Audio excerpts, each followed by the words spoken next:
Merci Marie. Et bonjour à toutes et à tous. J'avais intitulé cette conférence l'architecture parisienne à l'heure des choix, mais en fait j'ai fait le choix de ne pas choisir et de vous montrer, il me faudrait juste la manette, et de vous montrer au contraire la grande diversité des manières d'être moderne, en élargissant un tout petit peu le cadre chronologique. Merci. De l'exposition, en revenant un tout petit peu sur le 19e siècle et en mordant jusqu'aux années 1950, au début des années 1950, pour essayer de vous montrer la manière dont on peut être moderne, ou dont on a cru pouvoir être moderne, sans forcément être à la pointe du progrès, mais en exprimant à chaque fois une manière de se poser par rapport à une tradition. Alors cette tradition, la voici. Paris, ville classique depuis le milieu du XVIe siècle, et Paris qui demeure classique jusqu'aux alentours de 1900. Le Petit Palais et le Grand Palais en sont les meilleurs exemples. Alors, avant même que, justement, le moment 1900 ne réactive le goût pour la culture à l'École des Beaux-Arts et pour le mélange des styles, pour l'agrégation de plusieurs styles différents dans un seul et même bâtiment, ce qui était le propre de l'éclectisme depuis quelques décennies, il y avait dans le milieu de l'architecture et de l'enseignement, de la théorie, avec Viollet-le-Duc parmi les plus en pointe, des personnalités qui cherchaient à sortir de ce cadre. Alors, être moderne en 1863-72, lorsque Viollet-le-Duc publie les entretiens, qu'est-ce qu'être moderne à ce moment-là? Je dirais que c'est une manière de se positionner par rapport au projet. Viollet-le-Duc disait il faut être moderne selon, il faut être vrai, pardon. Alors vrai et moderne, vous allez voir que c'est pas toujours synonyme, hein, loin de là. Et pardon pour ce lapsus, il faut être vrai selon le programme et vrai selon les matériaux de construction. Donc être moderne en 1863, lorsque Viollet-le-Duc commence à publier ses entretiens, c'est de fait être vrai selon les programmes, selon le programme et surtout selon les matériaux, c'est-à-dire exprimer chaque matériau pour ce qu'il recèle de qualité, qu'elle soit physique ou bien plastique. C'est-à-dire mettre en évidence les matériaux, leur conférer une valeur artistique autant que possible, ce que montre ce dessin de Viollet-le-Duc, cette planche devenue extrêmement célèbre et qui va marquer toute la fin du 19e siècle, le début du 20e, avec une expression qu'on utilise et qui va devenir une sorte de grand mouvement assez polymorphe au demeurant, qui est le rationalisme pittoresque, qui consiste à exprimer rationnellement tous les éléments de la construction de manière à en faire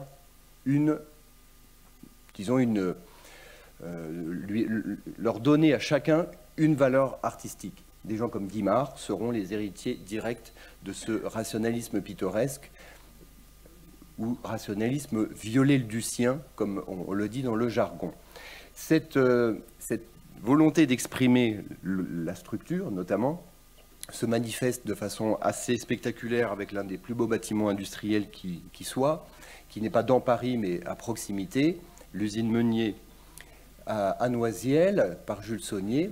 Alors être moderne dans les rues de Paris, de façon un peu plus urbaine et dans un programme plus courant qui est l'école. Les écoles Jules Ferry, vous voyez à peu près à quoi elles ressemblent. Ce sont des architectures de pierre assez austères, avec des éléments de métal qui viennent soutenir les préaux des rez-de-chaussée.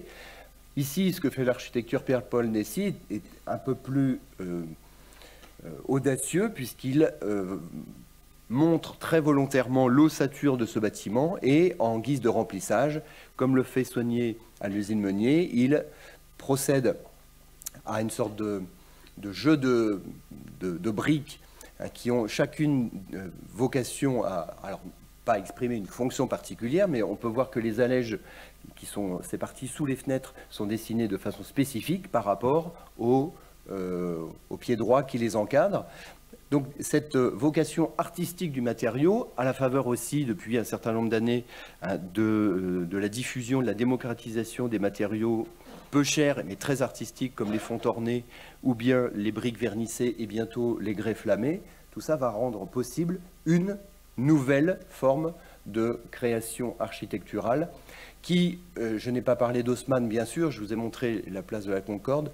Le Paris d'Haussmann, on le sait, a brillé par une certaine forme d'homogénéité, certains y ont vu même plutôt de la monotonie, et cette modernité qui émerge à la fin du 19e se positionne par rapport à l'haussmannisme. Donc être moderne, et je procéderai volontiers par anaphore aujourd'hui, être moderne en 1900 ou en 1894-97, lorsqu'on ouvre cette rue Réaumur, qui est l'une des toutes dernières percées parisiennes, une percée haussmannienne reportée après la percée de la rue du 4 septembre, eh bien, on décide en 1897 de faire une rue d'un autre genre, et la ville de Paris lance le fameux concours des façades en 97, qui sera ensuite étendu à toutes les rues de Paris en 1898.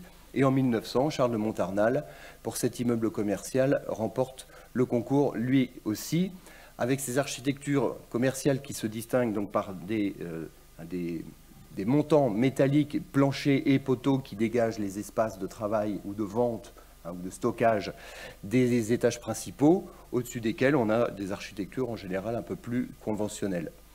Être moderne en 1903, c'est, quand on fait un siège de journal, c'est, avec Georges Chédan, proposer une architecture entièrement métallique. Et ça, c'est être peut-être plus que moderne, c'est quasiment une provocation. Dans le centre de Paris, on avait ces architectures de pierre et de métal qui se développaient, mais là, Chédan fait le choix, à l'exception de l'étage sommital, le choix d'une ossature entièrement métallique. Sa couleur a varié, vous le savez sans doute. Elle était couleur rouille Tour Eiffel, et puis elle a été récemment repeinte en vert. Et voilà cette rue Réaumur. Donc être moderne à la fin du 19e siècle, c'est aussi une position, je dirais, en matière d'urbanisme. Pardon, je reviens là-dessus. C'est aussi une position sur la ville. Ça n'est pas seulement une position esthétique ou programmatique, c'est aussi une manière de concevoir la ville. Être moderne dans Paris, c'est pour beaucoup d'architectes assumer la valeur artistique d'un bâtiment, la singularité possible d'un immeuble, c'est la volonté professionnelle, tout simplement aussi, de ces architectes et des sculpteurs et des ornemanistes qui les accompagnent, de retrouver une place au cœur même de la fabrication de la ville, ce que l'haussmannisme avait quand même légèrement combattu en plaçant la profession des architectes un petit peu sous sa coupe et en lui dictant ce qu'elle devait appliquer, en inscrivant non pas dans le règlement, comme on a pu le dire souvent, mais dans des prescriptions assez précises, lors des contrats de vente des immeubles, des prescriptions architecturales qui vont donner l'homogénéité du Paris haussmannien que l'on connaît. Être moderne en 1900, également 98-1901, c'est avec Hector Guimard assumer aussi un nouvel héritage, l'héritage donc viollet-le-Ducien, mais aussi s'inspirer de nouvelles sources. Donc Hector Guimard, on le sait, a été l'un de ceux qui a le plus clairement assumé la vocation naturaliste de l'architecture. Voyez-vous, c'est dans la nature qu'il faut aller chercher, puiser son inspiration, dit-il dans un entretien à Art et Décoration. Voilà l'une des œuvres les plus singulières d'Hector Guimard, dont on reparlera dans les prochains mois, puisque la ville de Paris inaugure bientôt, le 31 janvier, si ça vous intéresse, à l'Hôtel de Ville, à 18h30, une année Hector Guimard qui va revenir sur les apports de Guimard, sur la valeur patrimoniale de son architecture, et aussi l'extrême créativité de cet architecte d'art, qui se décrète volontiers architecte d'art et non pas seulement bâtisseur. Et Guimard a été celui qui, le plus clairement, donc, a revendiqué la vocation naturaliste de la création architecturale, mais également du mobilier et des décors intérieurs, vitraux, ferronneries. Et cette salle Humbert de Roman, donc, est l'une des pertes. Alors, ça n'est pas une démolition des années 1960, c'est une salle qui malheureusement a brûlé relativement tôt, dans les premières années du XXe siècle. Donc je ne m'étends pas, bien sûr, sur le chantier du métropolitain, mais ce naturalisme, on imagine le scandale qui a pu occasionner l'émergence en quelques mois, voire à peine 2-3 ans, de ces centaines d'entrées, il en reste 86 aujourd'hui, toutes protégées au titre des monuments historiques. Donc dans toutes les rues de Paris, de la même manière que l'haussmannisme visait à homogénéiser la ville par le biais du mobilier urbain, eh bien, la compagnie du chemin de fer métropolitain a donné à quasiment toutes les stations ouvertes à ce moment-là un langage, le même type de langage, mais une expression architecturale radicalement nouvelle, qui puisait sa source, alors à la fois chez Viollet-le-Duc, chez Victor Horta, que Hector Guimard avait pu rencontrer, dont il avait pu visiter les œuvres en 1895 à Bruxelles, et puis le grand répertoire des sciences naturelles. En fait, on est en pleine découverte ou redécouverte de certaines vertus et de certaines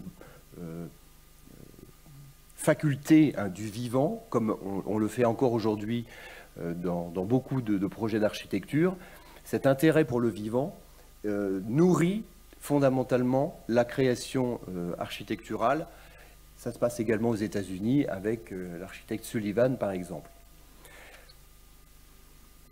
Être moderne au début des années 1900, donc au moment où, en 1905 notamment, Franz Jourdain, l'un des grands créateurs, l'un des créateurs du Salon d'automne, qui est, si je ne m'abuse, le début du propos d'exposition qui se tient au Petit Palais. Être moderne en 1905-1910, c'est aussi donc transmettre à la grande échelle, via ce nouveau programme qui se diffuse depuis quelques décennies, mais qui ne cesse de prendre de la place dans la ville. La Samaritaine, il faut peut-être le rappeler, c'est le premier grand magasin à vocation urbaine, voire, je dirais métropolitaine. C'est peut-être beaucoup, mais c'est le premier grand magasin qui a pignon, non pas sur rue, mais sur Seine.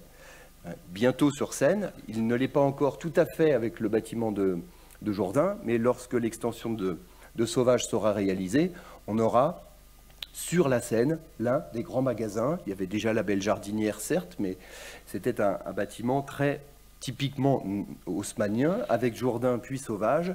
Le grand magasin devient également une œuvre d'art et une œuvre urbaine sur la grande avenue monumentale qu'est la Seine. Naturalisme, donc le naturalisme propre à l'Art Nouveau, expression très franche de l'ossature métallique. Franz Jourdain est l'un de ceux qui revendiquent le plus le besoin qu'a la ville de Paris de se régénérer. C'est l'un des plus ardents défenseurs de la démolition des taudis, des îlots insalubres, et qui n'a, grand ami d'Émile Zola, mais qui n'a pas de fascination pour le Paris de Balzac, mais plutôt pour le Paris qui se régénère. De même que Louis Bonnier. Alors, Louis Bonnier est-il un moderne? Ça, on n'en parle pas souvent, mais Louis Bonnier est pourtant l'une des personnalités les plus marquantes de l'histoire de Paris, en tout cas architecturale et urbaine, au début du XXe siècle. C'est lui qui, en 1902, et quelques années auparavant, puisque ça a été le fruit de plusieurs années de travail, rédige le règlement de voirie de la ville de Paris, décrété le 13 août 1902, personnalité très importante, on le voit d'ailleurs peint par l'un des grands peintres post-impressionnistes belges, Theo van Rysselberghe, et qui, pour répondre à la double exigence, parce qu'il n'y a pas que l'esthétique qui compte dans le règlement de 1902, il y a également l'hygiène, pour répondre à cette double exigence de l'hygiène et de l'esthétique, rédige un décret de 1902 qui va favoriser considérablement les possibilités pour les architectes de développer, notamment dans les combles, avec un nouveau dessin, une nouvelle courbe pour les combles des immeubles qui va, à la faveur également du développement de l'ascenseur, va permettre aux étages hauts de littéralement exploser plastiquement et devenir un véritable enjeu spécifique. Alors, je parlais de la dimension urbaine de cette position moderne à géométrie variable, vous l'aurez compris, Position urbaine, c'est-à-dire comment rompre avec une tradition. La tradition à Paris depuis la rue de Rivoli, ou même depuis les places du grand siècle, c'est l'ordonnancement, c'est la répétition, c'est la base du langage classique que de se répéter pour faire harmonie, grandeur, toutes les valeurs propres au classicisme. Comment lutter contre ça? Eh bien, Louis Bonnier, dans le règlement de 1902, appuie, disons, ce règlement, parce que ça n'est pas du tout dans le règlement que l'on dit il faudra faire des architectures de tout style. En revanche, Louis Bonnier essaye de montrer qu'avec le règlement de 1902 et avec une nouvelle vision de la ville, une vision plus pittoresque, plus éclectique aussi, comme quoi être moderne, c'est aussi être éclectique à ce moment-là. Avec une vision plus éclectique, on peut travailler d'autres paysages urbains, inventer d'autres paysages urbains, comme le seront par exemple, enfin comme le sera le boulevard Raspail, hein, qui est lui-même une percée très tardive et qui va être l'occasion pour beaucoup d'architectes de développer des styles très différents. D'ailleurs, ce petit immeuble ici, vous avez quasiment l'équivalent sur le boulevard Raspail. Et ce dessin ici que je viens de vous montrer, rue Lafayette, hein, tout en haut de la rue Lafayette, quasiment vers la place Stalingrad, vous en avez une quasi-copie. C'est-à-dire que l'architecte a regardé le dessin de Louis Bonnier et s'est dit, tiens, je vais faire exactement la même chose. Sur les Champs-Élysées, à 2 pas d'ici, vous le voyez, le règlement de 1902 va rendre possible un paysage urbain qu'on ne connaissait pas, un paysage fait de toitures, de façades de plus en plus mouvementées, qui vont chercher dans des styles et des cultures différentes, mais qui vont systématiquement proposer des parties hautes éminemment ornées, beaucoup de loggia pour les étages hauts, puisque, je l'ai dit, l'ascenseur va donner aux étages hauts la primeur à partir des années 1900, enfin fin 19e, début 20e. Puis le béton armé facilitera les choses, on va le voir. Mais avec l'ascenseur, la hiérarchie sociale, ou une prétendue hiérarchie sociale de l'immeuble haussmannien s'inverse et l'étage noble n'est plus le deuxième, le premier ou le deuxième, mais le 6e ou le 7e.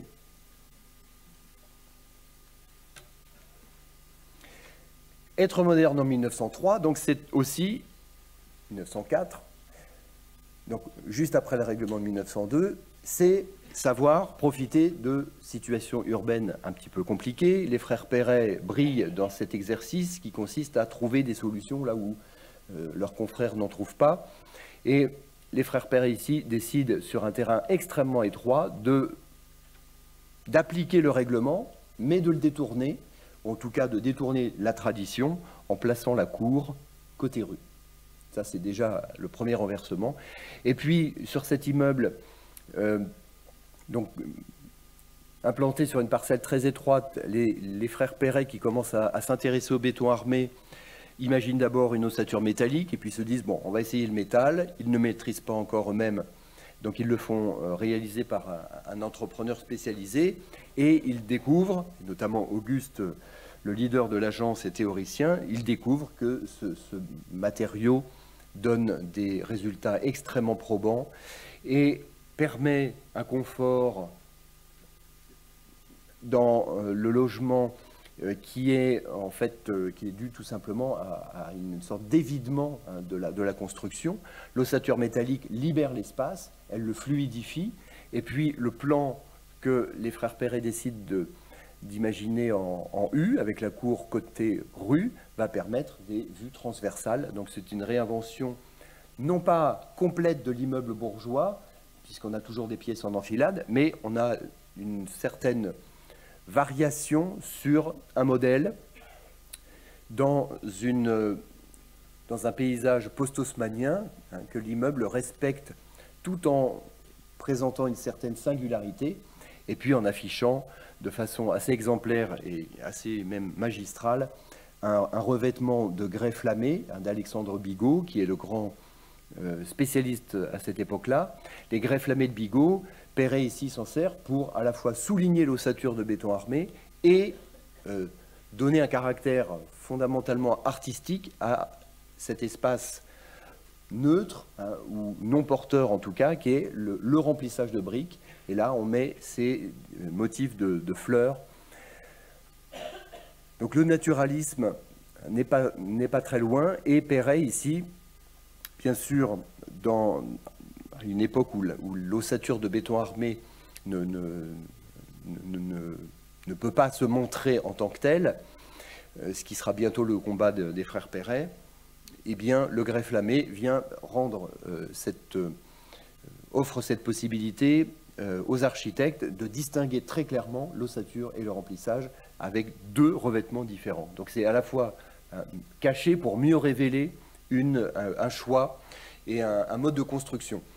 De son côté, à la même époque, Charles Sarrazin, enfin surtout Henri Sauvage et Charles Sarrazin, dans un immeuble plus de type habitation à bon marché, avaient imaginé, eux, des remplissages en briques de verre, ce qu'ils n'ont pas eu l'autorisation d'appliquer, des briques de verre falconnier, et en fait, ils ont appliqué un remplissage de briques assez courant, mais cet immeuble pourrait dater des années 1930, et cela ne choquerait personne. Donc là, en effet, il y a bien une modernité synonyme de précocité, si on peut dire, qui consiste à proposer pour la première fois une ossature de béton armé visible. Elle n'est pas à nu, bien sûr. Ce n'est pas encore le béton bouchardé que vont travailler François Lecoeur et les frères Perret par la suite, mais c'est une ossature qui est parfaitement lisible en façade avec son remplissage de briques. Dans les mêmes années, Henri Deneux, l'un de ceux qui font la fierté d'Anatole de Baudot, qui est lui-même un héritier de Viollet-le-Duc, donc on a cette tradition rationaliste qui perdure et qui prend beaucoup de place dans Paris. Avec Henri Deneux, on a l'un de ses premiers immeubles à ossature de béton armé, mais aussi avec, en guise de remplissage, donc un enduit, mais surtout un enduit artialisé, si vous me permettez l'expression, par la pose d'une polychromie, enfin de morceaux de grès flammé qui vont dessiner une extraordinaire polychromie. Ça, c'est l'un des immeubles les plus singuliers de Paris. Il est dans le 18e arrondissement, le long de la Petite Ceinture, rue Leibniz. Et Henri Deneux se représente ici en train. Henri Deneux, c'est l'architecte qui restaure la cathédrale de Reims avec la charpente en béton armé dans les années 1920. Être moderne toujours lorsqu'on doit faire du logement populaire. Comment faire? Alors, Henri Sauvage choisit l'ossature de béton et le remplissage de briques. Louis Bonnier, que l'on a déjà vu, applique volontiers ce que Julien Gadet disait dans ses cours. La beauté pittoresque étant la seule qui ne soit pas coûteuse, on en peut priver le pauvre. Donc, les pauvres, eux aussi, ont droit à la beauté. Dans les habitations à bon marché, dans les petits immeubles de quartier, de faubourg, ici, rue des Meuniers, pardon, il manque un S, rue des Meuniers, dans le 12e arrondissement, dans un quartier très populaire, à proximité des voies de chemin de fer de la gare de Lyon, eh bien, Jacques et Louis Bonnier, en fait, c'est un immeuble de Louis qui est co-signé avec son fils Jacques, hein, pour mettre le pied à l'étrier son fils. C'est un véritable festival de matériaux, de jeux de briques, de jeux de formes aussi, d'associations de matériaux différents les uns des autres, briques, éléments métalliques. Le rationalisme Viollet-le-Ducien, vous le voyez, devient l'esthétique des quartiers populaires et une forme de rehaussement, hein, des architectures les plus simples. Dans les quartiers de faubourg, au XIXe siècle, on reconnaît la simplicité d'une architecture à pas grand-chose finalement. C'est l'architecture de faubourg, des petites maisons ou petits immeubles enduits de plâtre en général. Donc des bâtiments qui ne se singularisent pas par rapport à l'esthétique bourgeoise de l'immeuble de rapport en pierre de taille, si ce n'est qu'il y a disons, deux matériaux dominants. À partir des années 1900-1910, le rationalisme pittoresque va vraiment donner au quartier populaire une esthétique propre que l'on pourra rencontrer par ailleurs dans d'autres quartiers, mais l'Est parisien de fait, va accueillir énormément de ces immeubles volontairement polychromes, usant de la brique, mais usant également des grès flammés lorsqu'ils ne sont pas très coûteux. Tous ces matériaux, l'exposition universelle de 1878 les avait mis en évidence, et petit à petit, les architectes s'en sont emparés avec les moyens qu'ils avaient. Être moderne en 1910-1913, c'est aussi revenir au langage classique. Et ça, c'est l'un de ces paradoxes de la modernité. La modernité n'est pas un bloc, n'est pas une entité autonome et une entité objective. Elle est une suite de tentatives, d'essais.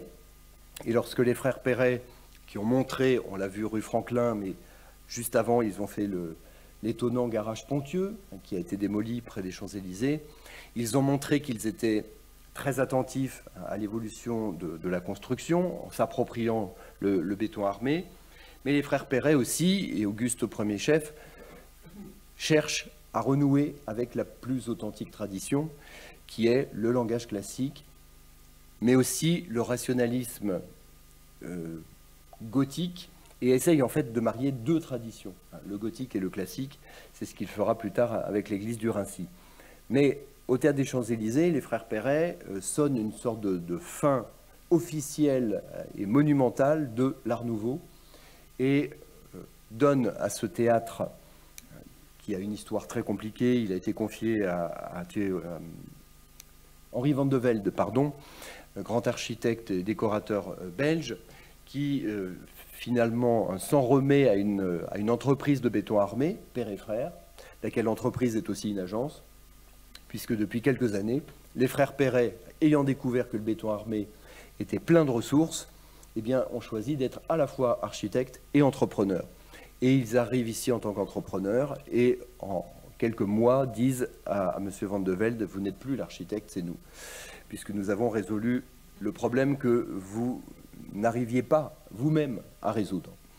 Donc vous voulez du béton armé, nous allons en faire, mais nous allons aussi redessiner la façade, même si elle doit beaucoup à Henri Van de Velde et beaucoup aussi à Antoine Bourdelle.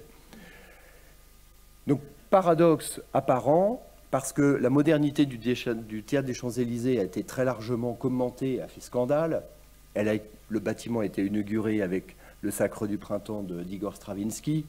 Donc finalement, tout est nouveau dans ce bâtiment.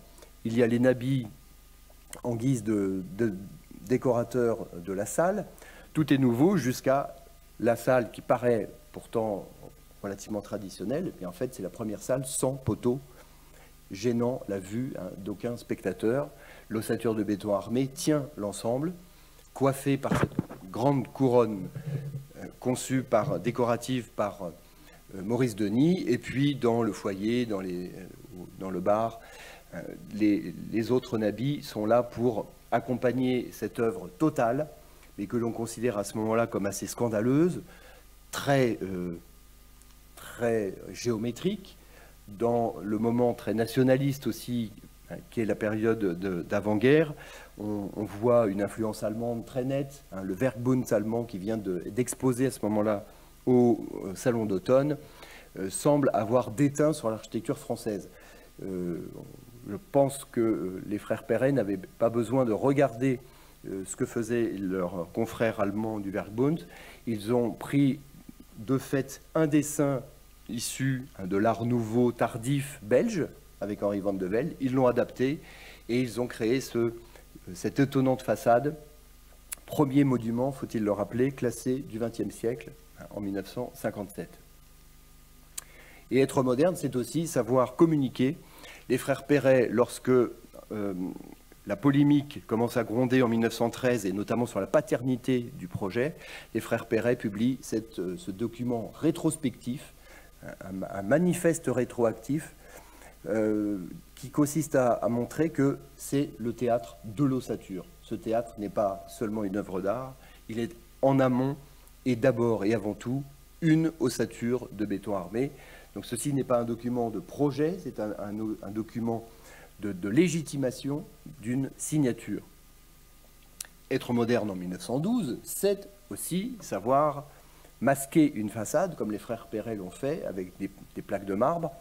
Henri Sauvage, lui, valorise, enfin, il s'inscrit plutôt dans le développement des architectures de l'hygiène et du sport. Et pour la première fois ici, il tente de concevoir un immeuble sportif qui accueillerait des salles d'escrime au centre, ce qui ne sera pas tout à fait possible, mais il le fera un petit peu plus tard avec la piscine des Amiraux. Mais la modernité de ce bâtiment n'est pas seulement dans son programme, elle est évidemment dans sa forme et dans son revêtement. La forme, c'est le premier immeuble à gradins. Louis Bonnier, garant de la bonne règle parisienne du règlement de 1902, fera revoir sa copie 2 fois à Henri Sauvage, mais au bout du compte, on a une sorte de compromis entre le respect du règlement, hein, et notamment du gabarit fixé par le règlement et l'alignement sur la rue, et le début d'une architecture à gradins que Henri Sauvage va théoriser et réaliser de façon assez modeste, mais à 2 reprises, donc rue Vavin, puis rue des Amiraux en 1928.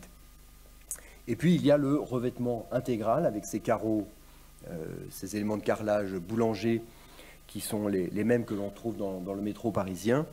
Donc la modernité de ce bâtiment est aussi dans sa vêture, comme on dirait aujourd'hui, dans ce revêtement intégral qui doit probablement en partie à ce que Otto Wagner fait à Vienne à la même époque. Architecture de l'hygiène, c'est aussi, je pense, de manière un peu subliminale, proposer des architectures qui se laveraient, des architectures qu'on n'aurait plus forcément besoin de ravaler, mais tout simplement d'éponger, laver son immeuble comme on laverait sa salle de bain.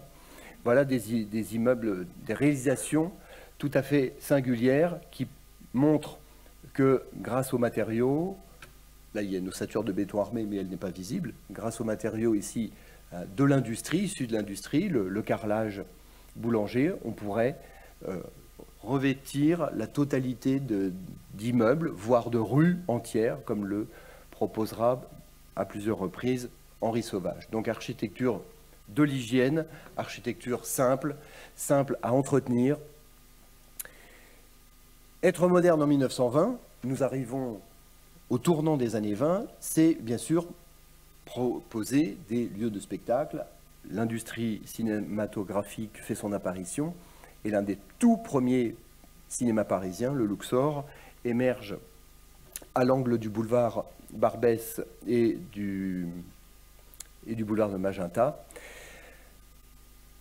Être moderne, c'est aussi aller chercher à droite, à gauche, des inspirations. L'art déco, puisque l'art déco, on va le voir, est l'un des piliers du modernisme. Ce n'est pas le modernisme international de Le Corbusier, mais c'est une composante extrêmement importante. L'art déco poursuit l'éclectisme de la fin du XIXe siècle et lui insuffle de nouvelles références. Et dans les références de l'art déco, il y a l'égyptomanie, il y a le goût pour l'exotisme que l'on retrouve ici au cinéma Le Luxor, qui a failli être démoli, qui a finalement été très largement reconstruit, en grande partie plus reconstruit que restauré, en tout cas de l'intérieur.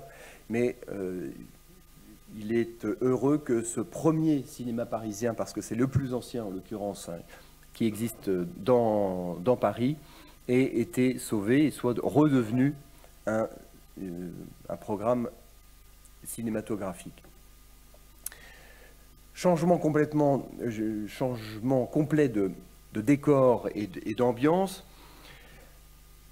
Être moderne dans le Paris des années 1920, c'est aussi insuffler des idées radicalement nouvelles, et le jeune Le Corbusier, avec son cousin Pierre Jeanneret, imagine depuis quelques années, il s'est installé à Paris pendant la Première Guerre mondiale, il y a déjà vécu en 1907-1908, il a été stagiaire chez les frères Perret.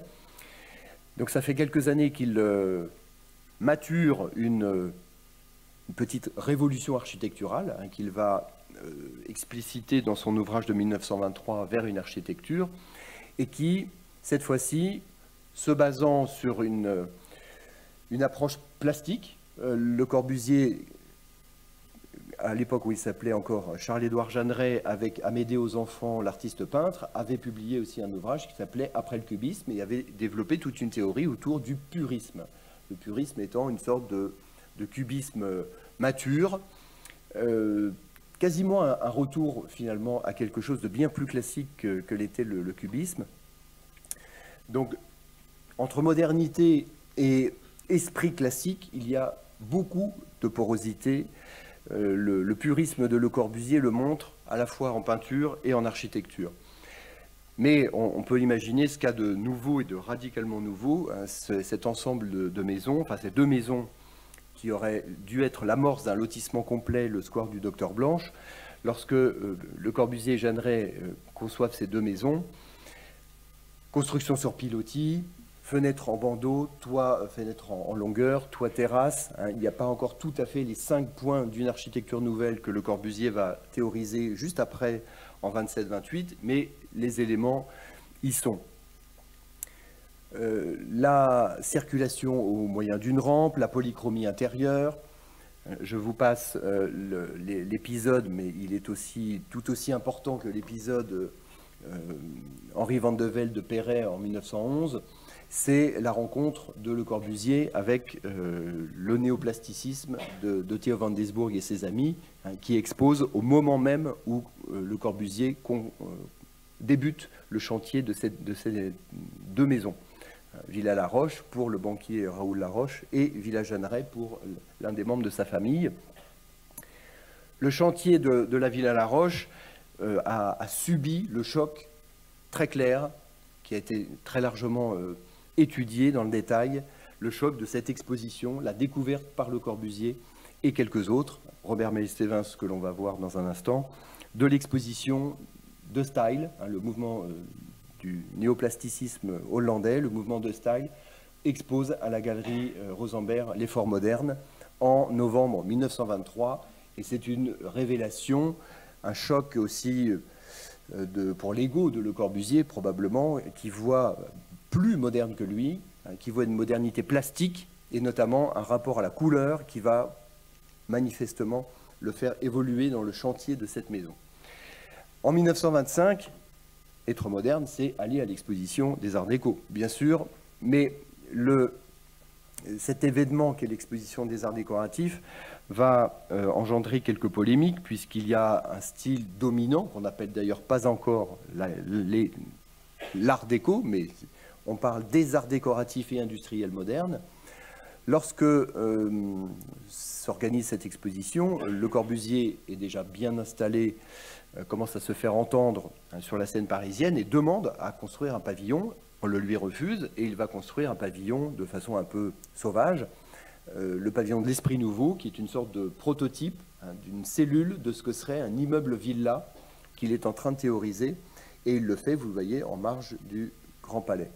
Sinon, l'exposition de 1925 est d'abord le triomphe d'une manière de faire de l'architecture que l'on va ensuite appeler l'art déco. Et on le voit très bien avec le pavillon du collectionneur de Pierre Patou pour Jacques-Émile Ruhlmann. Retour à des formes classiques, plus épurées. Refus du nudisme, puisque c'est comme cela qu'on l'appelle, refus du nudisme prôné par Le Corbusier, purisme, nudisme, bientôt style international. Voilà comment on qualifie la modernité la plus radicale. En 1925, on est déjà en lutte, ou en tout cas en opposition, contre cette approche que Perret, lui également, critique. Le mot de Perret sur Le Corbusier à cette époque-là, c'est faiseur de volume. Voilà, des faiseurs de volume. La modernité plastique de Le Corbusier n'est justement une modernité limitée à sa dimension plastique et qui ne cherche pas à exprimer quelque chose par son ossature. Ce retour au classicisme, il est extrêmement visible, alors même que l'on parle des bâtiments les plus modernes, il est extrêmement visible. Vous avez, via ces rotondes, on est très proche de tout ce que le XVIIIe siècle a produit de meilleur à Bagatelle, avec l'hôtel de Salm, pas loin d'ici.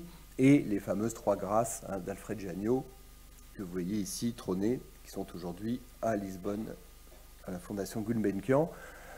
Voilà l'intérieur. Je n'ai pas le temps de passer sur les décors intérieurs, les panneaux peints de Jean Dupas notamment. Et puis, donc, pour synthétiser, enfin, pour symboliser cette opposition qu'est l'exposition de 1925, il y a Le Corbusier, il y a les Russes aussi, avec le pavillon soviétique de Melnikov. Et puis, il y a Robert Mallet-Stevens, qui, lui, est un petit peu... disons que la critique conservatrice le place dans le camp de ces modernes radicaux qui produisent des choses un peu scandaleuses, avec ce grand pavillon du tourisme tout en ciment armé, avec les frères Martel. Et puis il y a l'art déco le plus extravagant, le plus riche, très inventif malgré ce qu'on a pu en dire, notamment sur le plan spatial.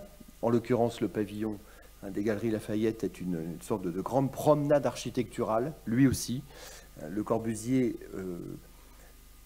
évoque volontiers, bien que de façon assez rare, à la notion de promenade architecturale, mais on en a beaucoup parlé après lui. La promenade architecturale n'est pas l'exclusivité du mouvement moderne. Robert Mallet-Stevens, en 1926-27, produit une rue à lui tout seul. Alors ça, c'est l'un des coups de force du modernisme, c'est d'avoir réussi à créer un ensemble. Et donc, être moderne à ce moment-là, pour Mallet-Stevens, c'est scénographier l'architecture. En l'occurrence, ici, ce ne sont que des hôtels particuliers ou hôtels d'artistes. Il y a le sien propre. On voit ici l'hôtel des frères Martel, les sculpteurs dont je parlais juste à l'instant. Scénographier l'architecture, et de fait, Mallet-Stevens va travailler beaucoup pour le cinéma, vous le savez, avec les décors de l'Inhumaine, de Marcel L'Herbier. C'est prendre la modernité plastique, notamment en s'inspirant très clairement là du cubisme, parce que le cubisme a eu une certaine influence sur l'architecture, mais au fond assez modeste. Elle est très présente chez Mallet-Stevens, qui assemble des volumes pour proposer à la fois des architectures confortables, spacieuses, épurées, mais très décorées pour autant, et une simplicité formelle qui s'inspire donc à la fois du néoplasticisme et du cubisme, avec notamment un jeu sur les toitures qui fait qu'on peut photographier ces bâtiments. Ils sont très photogéniques depuis le haut.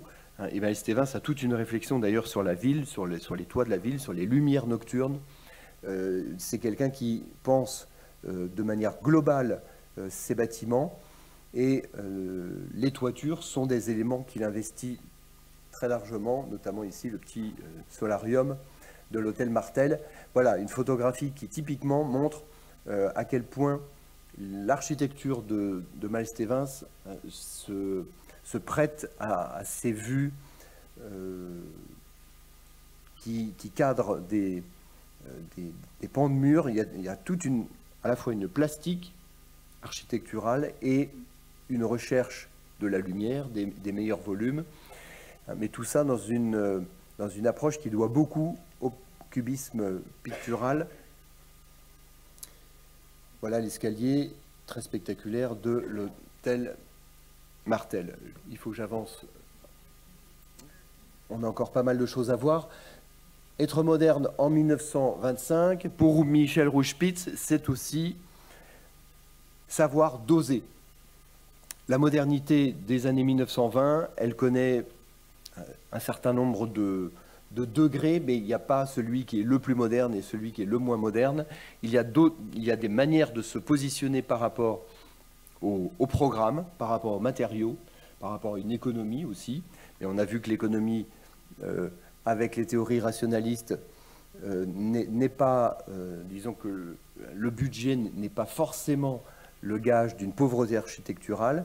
Et à l'inverse, lorsque Michel Rouge-Spitz a à construire des immeubles de grand luxe en termes de confort, de volume, des immeubles, des appartements qui peuvent faire 200 à 300 mètres carrés, Eh bien, Rauschpitz va au plus simple et va défendre cette voie médiane. Ni Le Corbusier, ni Perret. Perret, à ce moment-là, développe l'architecture de béton brut et Michel Rauschpitz n'aime pas ça. Pour lui, l'architecture, c'est un squelette, mais c'est aussi une peau. Donc il faut concevoir de beaux habits. C'est le squelette et la jeune fille, comme il dit. Il y a l'architecture de béton armé, ça c'est la vision de l'ossature, mais il faut ensuite vêtir ces bâtiments et leur proposer les plus beaux revêtements sans fioritures. C'est ce que fait Michel Rauschpitz dans une série d'immeubles, dont celui-ci est le premier, qu'on appelle la série blanche, et qui consiste à développer des immeubles de très grand confort et d'une très grande technicité, avec ici la vue, l'une des plus enviées de Paris, la vue sur le jardin du Luxembourg, et cette fenêtre, ces fameux beaux windows, qui réinterprètent une forme bien connue depuis le 19e siècle, sauf que ces beaux windows ici dessinent une sorte de fenêtre presque en longueur.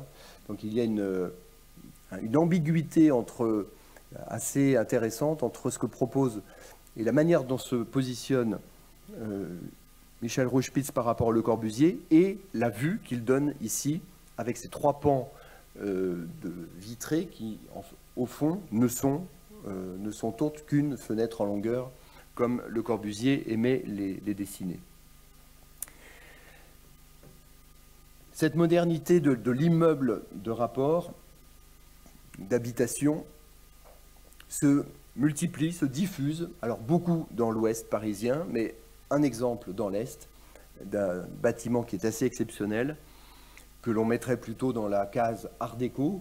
Alors, entre Art déco et modernisme, modernisme et style international, il y a beaucoup d'ambiguïté et de porosité. Ici, Robert Hénault, qui est un architecte mal connu, mais qui a fait des choses très intéressantes. C'est son seul immeuble parisien, et il investit le travail sur la baie, sur le beau windows et les oriels de manière très graphique pour proposer une multitude de vues, puisqu'on est à l'intersection de deux rues, rue Saint-Maur et rue du Faubourg du Temple. Et puis à l'opposé, à l'ouest, un immeuble qui a accueilli aussi une très belle salle de cinéma, le Victor Hugo, à l'angle de la rue Victor Hugo et de la rue des Bellefeuilles. Et il se trouve que Hénault et Charavel et Mélindès, trois architectes très peu connus, ont travaillé ensemble. Ils ont fait des choses ensemble pour la reconstruction, dans le sud de la France. Et ce sont des architectes qui mériteraient vraiment d'être mieux connus. Être moderne dans les années 20-30, c'est aussi gérer et surtout profiter de la nuit. Parce qu'on ne peut pas parler de la modernité de l'entre-deux-guerres sans parler de la nuit.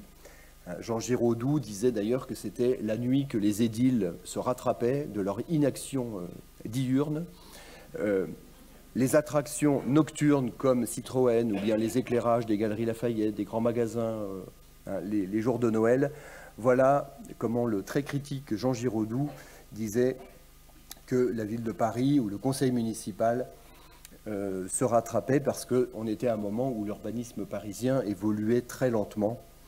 Donc cette nuit parisienne, ces nuits parisiennes, elles sont scénographiées par notamment les grands magasins, les théâtres, les cinémas. Ça, c'est un projet qui n'a pas été réalisé. Le lauréat était Pierre Patou, en l'occurrence, de ce concours pour l'extension des Galeries Lafayette, plutôt sur la rue de la Chaussée-d'Antin. En l'occurrence, il n'y aura pas d'intervention sur la façade Haussmann. L'une des figures les plus emblématiques de cette époque est largement oubliée, et pour cause, la plupart de ses réalisations sont démolies. C'est Charles Siclis, qui est le grand scénographe des années 20-30, qui produit des cafés, des restaurants, des brasseries et les théâtres, des théâtres qui font la surprise, l'admiration, mais aussi la surprise de beaucoup d'observateurs à cette époque-là, notamment le théâtre Pigalle. Si vous regardez la presse de l'époque, on parle du théâtre Pigalle comme d'une expérience sensorielle complètement nouvelle. On rentre dans ce bâtiment, donc façade relativement austère, ce qui, justement, dès lors que l'on a déposé toutes ces interventions très plastiques, mais très légères, eh bien, il ne reste plus grand-chose. Ce sont des architectures qui tiennent essentiellement en façade, en tout cas par leurs adjonctions, hein, par les lettrages et par la lumière qu'elles renvoient. À l'intérieur, il y avait toute une série de dispositifs par Cyclis, hein, ces éléments métalliques qui sont disposés à l'entrée, et puis ensuite on rentrait dans la salle. Malheureusement, il n'y a pas de photo couleur. La salle était rouge vif, hein, et on parlait d'une impression de douche écossaise. Certains critiques parlaient d'une douche écossaise. On rentrait dans ce théâtre par une série de dispositifs, un petit peu comme Garnier l'avait imaginé déjà, scénographier les architectures du spectacle, faire des architectures du spectacle, de véritables spectacles même. Et ça, c'est une photo de...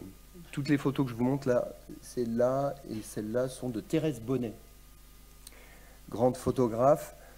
Elles sont conservées aux États-Unis. Et elle montre ici le plafond de ce théâtre Pigalle, donc des dispositifs lumineux qui visent à embellir, à créer de véritables féeries. J'ai montré la tour Eiffel tout à l'heure. André Granet, qui était le gendre de Gustave Eiffel, avait la charge, hein, de décorer régulièrement la tour Eiffel, comme il décorait le Grand Palais pour les salons de l'automobile et de l'aviation. Être moderne, c'est donc aussi jouer, hein, sur les décors, sur les staffs, sur les rideaux, les tentures, tout ce qui est de l'ordre de l'illusion, puisque les années folles sont en grande partie aussi, hein, des années de l'illusion, alors l'illusion non pas baroque, mais une illusion plus festive, qui joue donc avec les effets cinématographique, la lumière, beaucoup de travail sur l'éclairage. Les éclairagistes commencent à prendre une place très importante, dedans comme dehors. Voilà le Chiquito. C'est un bar dessiné par Charles Cycliste. Alors là, dans le goût basque. Le goût basque était assez développé, surtout au Pays Basque, bien sûr, mais il avait ses adeptes à Paris. Donc le Chiquito est un café d'inspiration basque, mais vous voyez qu'il est aussi le lieu d'une création artisanale, artistique assez exceptionnelle. Là, c'est Louis Barillet, le grand maître verrier, qui travaillait beaucoup avec Robert Malestévins. À l'angle du boulevard Barbès, là où les magasins Tati ont quitté les lieux il y a peu de temps, hein, le café du pont Barbès. Voilà une autre réalisation assez extraordinaire de Charles Cyclis, où intervenaient également beaucoup d'artistes. On le voit sur cette image. Alors, il est bientôt l'heure de conclure. En 1937, il y a une revue qui commence, qui s'est imposée depuis sa création en 1930, comme le grand organe de diffusion de l'architecture moderne, hein, qui qui respecte beaucoup la figure d'Auguste Perret, mais qui va de plus en plus valoriser les travaux de Le Corbusier. De fait, en France, il y a deux ténors, Perret et Le Corbusier, mais il y a aussi une pléiade avec Rouchepitz, Cyclis, Patou, sur la scène parisienne, une pléiade de figures qui, eux aussi, ont apporté des éléments. Roger-Henri Expert, dont on a parlé récemment. Tous ces architectes ont se placent dans l'héritage rationaliste, volontiers rationaliste classique, hein, de la période moderne. Hein, et là, la période moderne, c'est plutôt dans le sens historique du terme, 16e, 18e. C'est ce dont je suis parti tout à l'heure, la place Vendôme, les grandes ordonnances. La période moderne a forgé un idéal classique que l'école des beaux-arts et que la formation des architectes n'a pas complètement oublié. Donc on a vu plein de manières d'être moderne, mais il y a aussi un attachement à l'idéal classique qui est tout à fait perceptible dans l'architecture parisienne des années, alors plus 1930 que 1920, puisque plus le temps passe, plus ce qu'on appelle le retour à l'ordre est en train de marquer. Ça sera le palais de Chaillot, ce sera le palais de Tokyo, le palais d'Iéna. l'exposition de 1937 va donner une assise très forte à ce retour à l'ordre, qui est d'ailleurs un phénomène européen. Et en 1937, vous voyez, l'architecture d'aujourd'hui cartographie ce qui lui semble être important depuis les années 1910. On voit le poids de l'ouest par rapport à l'est. On voit le palais de la Porte Dorée. Et dans ces... donc, alors, un petit mot sur le palais de la Porte Dorée, parce que, de fait, c'est l'un de ces bâtiments qui, pendant très longtemps, ont été perçus comme la version la plus conservatrice de l'architecture moderne, celle faite par Laprade sur un avant-projet de Léon Jossely, mais c'est Laprade qui va dessiner cette colonnade. Et puis, aujourd'hui, bien sûr, on remet en question les fondements idéologiques, mais ça, c'est on ne peut plus normal, des bas-reliefs d'Alfred Janniot, qui valorise, qui glorifie la France coloniale. Mais au-delà de l'iconographie, le bâtiment a été perçu comme une sorte de parangon d'un renouveau classique qui a longtemps été décrié, sous-estimé. Or, aujourd'hui, ces bâtiments, la Porte Dorée, aujourd'hui musée d'histoire de l'immigration, avec ses décors intérieurs, le bureau de Lyotet, etc., sont évidemment perçus comme des joyaux de l'art déco parisien. Donc il faut aussi voir la façon dont les bâtiments ont été perçus à travers le temps. Une très belle photo d'Antonio Martinelli, qui a fait un reportage assez exceptionnel pour une autre exposition sur le Paris moderne qui s'est tenue l'été dernier à Shanghai. Vraiment quasiment avec la même chronologie et la même envergure que l'exposition actuelle du Petit Palais. Voilà une photo qui montre aussi ce qu'est être moderne dans les années 1930, lorsqu'on crée des bâtiments scolaires. C'est après le mouvement hygiéniste des années 10-20, François Lecoeur, qui est l'un de ces pionniers de l'architecture du béton armé, va donner à l'architecture scolaire, à l'architecture des lycées, ses lettres de noblesse, en associant à la fois l'hygiène, la rigueur constructive, une plasticité tout à fait particulière, puisqu'il s'agit d'un béton qui n'est pas tout à fait brut, c'est un béton qui est retravaillé avec des incrustations de pierres roses, d'éléments d'agrégats que l'on va associer au béton pour donner une teinte rose, comme le faisait Perret également, à ces bâtiments. Et puis le sol, donc tout est fait pour que les choses soient, pour que l'architecture soit simple, efficace, mais tout est élevé à la hauteur quasiment d'un palais, un palais de l'éducation.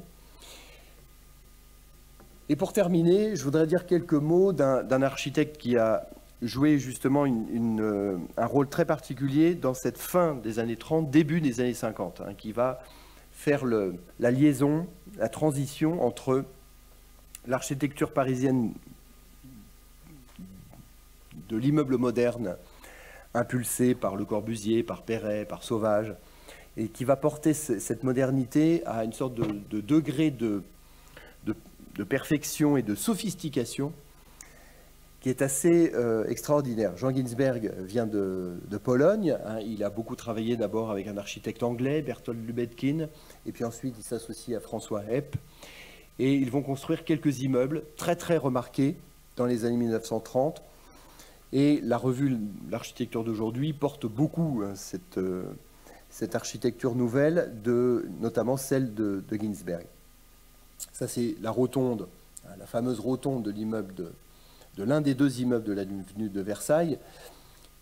Ginsberg développe donc ce prototype de l'immeuble moderniste qui va chercher au plus simple, au plus épuré, avec une façade qui, vous le voyez, alterne pans opaques et baies vitrées, mais dans une sorte de continuité qui est l'un des paradigmes de la recherche moderniste, c'est la continuité de la forme, pas de rupture, pas de rythme comme on le trouve dans l'architecture classique, Et pourtant, il y a bien une alternance et un rythme qui est donné, mais sur un autre mode. Être moderne à la fin des années 30, c'est aussi offrir des conditions de la vie moderne. Donc l'électricité, bien sûr, le chauffage, l'eau courante qui se développe, mais qui s'est développée quand même à marche forcée dans les années 1890-1900, et ce dont manquent la plupart des Parisiens, des sanitaires, une salle de bain, des baignoires, tout ça, c'est le luxe des immeubles bourgeois des années 10, 20, 30, et puis la terrasse, que Henri Sauvage avait lui aussi essayé de populariser. Ça, c'est l'appartement de Jean Ginsberg lui-même, qu'il habite au 7e étage de cet immeuble. Mais Ginsberg et ses associés ont toujours aussi à cœur de travailler le second œuvre, et de travailler tout ce qui est luminaire, petits extincteurs. L'électricité est cachée dans les cloisons pour ne pas se montrer. Il y a un travail sur mesure qui devient la marque de fabrique de Ginsberg, qui dans la décennie 1950, essentiellement dans le 16e arrondissement, va essaimer cette nouvelle modernité, alors nouvelle, pas si nouvelle que ça, mais une modernité qui devient plus diffuse. Et c'est là où les choses commencent à changer à la fin des années 30. Il y a certes le retour à l'ordre, mais il y a aussi, et l'exposition de 1937 l'a bien montré, elle montrait la coexistence à la fois du retour à l'ordre et d'une modernité assez radicale et très technique, fondée sur le béton, le métal, l'aluminium, une approche très matérielle de l'architecture, et dont les observateurs ont bien noté qu'elle était, elle aussi, très présente dans les pavillons d'exposition de 1937. La guerre a joué aussi beaucoup, beaucoup de recherches récentes l'ont montré. La guerre a été un moment d'incubation de beaucoup de travaux, de recherches sur les matériaux, sur des types de logements également. Et l'immédiate après-guerre voit, avec le retour de Jean Ginsberg sur la scène parisienne, émerger un type d'immeuble qui est là radicalement nouveau et qui montre que la modernité qui se voulait la plus à la pointe, notamment sur le plan des techniques, mais aussi sur la manière d'implanter l'immeuble. Il faut savoir que Le Corbusier, on n'a pas eu le temps d'en parler, mais Le Corbusier, et comme d'autres, revendique une libération du sol, c'est-à-dire un éloignement du bâti par rapport à la voirie. C'est ce qui donnera le texte La Charte d'Athènes, publié en 1943. En vertu de non seulement de cette volonté de nouvelle architecture, mais de nouvelles formes urbaines, eh bien Jean Ginsberg fait une proposition, et il sera pour cela, et c'est là un épisode très important et très symbolique, Jean Ginsberg fait le forcing, en quelque sorte, avec l'appui d'un ministre, tout simplement.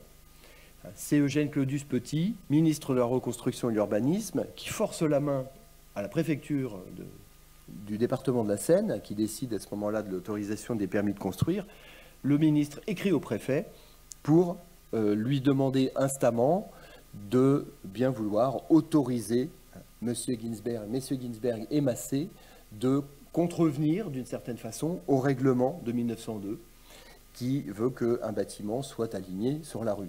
Or ici, vous le voyez, le bâtiment n'est pas aligné sur la rue, il est précédé, voilà le plan masse, voilà le corps de bâtiment, la rue Maïs-Thévin c'est juste à côté, le corps de bâtiment nord, corps de bâtiment central et corps de bâtiment sud, tout ça dans un dessin qui montre déjà plastiquement les formes courbes, molles des années 1950. On a une exposition du groupe Espace qui a eu lieu au moment où on inaugure ce bâtiment. C'est une véritable nouveauté, une nouveauté radicale. Ce n'est pas encore les tours des années 1960, mais on a ici le premier immeuble, ce que les années 30 n'avaient pas montré, n'avaient pas eu l'occasion d'expérimenter, le premier immeuble qui s'affranchit complètement de la voirie, ou en tout cas qui joue une partition différente de ses voisins et de ce que la norme en principe autorise. Première occurrence d'un bâtiment en retrait par rapport à l'alignement, mais ce retrait est l'occasion de dessiner un jardin, un bassin, de faire une véritable œuvre d'art. Tout ça est construit sous pilotis, sur pilotis, donc on peut passer par en dessous. Et puis une façade rythmée par des brises soleil, comme Le Corbusier aime aussi les concevoir. Et puis des appartements extrêmement à la fois spacieux ici, mais encore qu'il y a des 2 pièces. Il y a des 2 pièces, des 4 pièces, et plusieurs types de logements, et surtout des logements dans lesquels l'agence Ginsberg a réglé les choses quasiment au millimètre en dessinant la totalité du second œuvre. Ce qui est là aussi une manière d'être moderne, et c'est l'une des demandes de l'architecture moderne, l'une des revendications, comme Hector Guimard le faisait, faire que l'architecte soit le maître de la totalité de la conception, partagée aussi avec des œuvres d'art et avec des artistes, mais aussi être avant tout concevoir les moindres détails d'un immeuble. Et là encore, c'est l'appartement de l'architecte que l'on voit ici, qui travaille avec des décorateurs très à la mode à l'époque, mais qui montre vraiment un art de vivre, et je m'arrêterai là, un art de vivre, la vie moderne de l'après-guerre, qui a une étape et disons une direction nouvelle apportée à l'histoire des formes, par rapport à ce qu'on a pu voir dans les années 20 et 30. Voilà. Je vous remercie.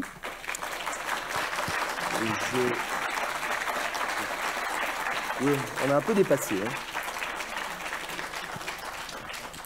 J'ai un petit peu dépassé le temps. Merci beaucoup pour cette traversée de la première moitié du 19e siècle, de l'architecture parisienne de la première moitié du 19e siècle. Tout de suite, la parole au public pour les questions. Est-ce qu'il y a des questions ?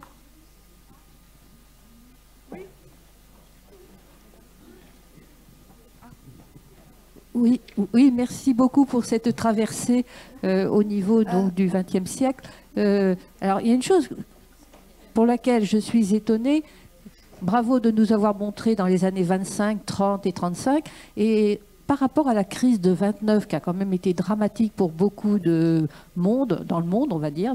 Alors, et en France et à Paris, Paris a été très touché par cette crise économique. Alors là, il semblerait que, malgré tout, on puisse faire des choses de grand luxe. Est-ce que ça a interféré sur les architectes ou pas, cette crise, s'il vous plaît? Oui, très très largement. À l'échelle d'une présentation comme celle-ci, c'est vrai que c'est difficile de montrer ce qu'a eu comme impact la crise de 29. De toute évidence, elle a un impact très fort sur la commande publique. Donc justement, l'exposition de 1937 est la seule perspective pour les architectes français d'accéder à des commandes, à de la grande commande publique. Donc il y a une obsession aussi, à partir du moment, je crois que c'est vers 32, que l'on programme cette exposition de 37. Il y a une sorte de focalisation sur les grandes commandes. Le Corbusier, Perret et quelques autres se positionnent littéralement pour accéder à ces grandes commandes. Mais d'autres architectes, j'ai eu l'occasion de travailler beaucoup sur un architecte qui s'appelle Georges-Henri Pingusson, qui a travaillé un petit peu à Paris à cette époque-là, qui est l'architecte du théâtre des Menus Plaisirs, rue Fontaine, dans le 9e. Pingusson, par exemple, fait partie de cette génération qui émerge dans les années 20, subit de plein fouet la crise de 1930, et comme par hasard, en 1934, cet architecte publie un nombre record d'articles dans l'architecture d'aujourd'hui. Et au fond, on peut se poser la question, tiens, c'est étonnant, les architectes écrivent beaucoup en ce moment, mais pourquoi ils écrivent? Parce qu'ils n'ont plus rien d'autre à faire. Ils n'ont pas de commande, et la commande dans le logement à Paris a été aussi grévée par un système d'attribution de marché. Je n'ai pas parlé des HBM de la ceinture, mais vous les connaissez sans doute. Ces HBM, les habitations à bon marché, étaient confiées à une agence interne de l'Office public d'HBM, et puis ensuite elle s'est ouverte à quelques autres maîtres d'œuvre, mais de façon très limitée. On a créé la RIVP en 1923, et puis arrive un autre opérateur qui a été la SAGI en 1928. En 1928, la SAGI, avec un seul homme à sa tête, remporte le marché de 20 000 logements. Donc vous voyez la dichotomie entre justement des modes d'attribution extrêmement un peu douteux quand même, 20 000 logements pour une seule agence, et une profession qui attend. Et de fait, la profession souffre beaucoup dans les années 1930, et c'est aussi pour cela que dans les années 30 se développe une réflexion de type corporatiste, et aboutira en 1940, fin 40, à la création de l'ordre des architectes, parce que les architectes veulent avoir un cadre pour les défendre. Il y avait le code Gadet, mais ça n'était pas suffisant, et ils sont combattus, enfin ils sont concurrencés surtout par les entrepreneurs, notamment en banlieue parisienne, où les entrepreneurs construisent des pavillons par centaines, pendant qu'eux n'ont pas... Et c'est un problème toujours actuel, hein. Au-delà d'un certain nombre de mètres carrés, vous devez avoir un architecte, mais il y a la possibilité de se passer d'architecte pour quantité de travaux. Vous m'entendez là? Je trouve que ça ressemble un peu au style paquebot à la fin. Mais ma question, c'est, pour revenir au début de votre intervention, les immeubles sont quand même beaucoup moins extravagants, par exemple, que la Grand Via à Madrid. Donc, il n'y avait pas d'influence, il n'y avait pas de communication avec ces archives. Et comment vous expliquez cette différence? Très bonne question. La Grande Via à Madrid, oui, ce sont des architectures très hautes, néo-baroque, où le langage... En fait, c'est une sorte et c'est la même chose à Buenos Aires, je crois. Dans ces grandes métropoles où l'on crée des avenues monumentales, beaucoup de l'éclectisme, en fait, l'emporte très nettement. Et Paris n'a pas ce besoin de création. La seule percée très tardive dont j'ai fait mention rapidement, c'est le boulevard Raspail. C'est là que l'on peut voir une sorte de petit festival d'architecture, mais qui n'ont pas le caractère néo-baroque de Madrid, en effet. C'est aussi parce que, je pense, il y a un effet, là, au-delà des effets de mode et de formation des architectes, hein, il y a un effet chronologique, c'est-à-dire que la ville de Paris s'est déjà dotée de quantité de grandes percées sous Haussmann, avec le langage assez homogène que l'on connaît, et le post-haussmannisme et l'éclectisme fin de siècle, finalement, a peu de... disons, a moins de latitude pour s'exprimer, et va être plus diffus. C'est aussi l'effet Paris, grande ville. Aujourd'hui, c'est une petite ville, mais à l'époque, c'est quand même la plus grande, enfin, la ville la plus dense, la plus développée en termes de nouvelles percées. Or, lorsqu'on fait la Grande Via à Madrid, c'est une rue. Donc, dans une rue, évidemment, on met tout ce qu'on a. Une autre question? C'est un peu différent. Pas d'autres questions? Alors, s'il n'y a pas d'autres questions, il nous reste à vous remercier, à clore la séance, à vous rappeler aussi juste qu'il y a une... J'en ai pas parlé tout à l'heure, mais le programme vous a été distribué. Il y a une journée d'études la semaine prochaine à l'Orangerie du Musée Carnavalet sur une toute autre période, puisqu'il s'agit de la Régence qui accompagne l'exposition de Carnavalet. Merci beaucoup.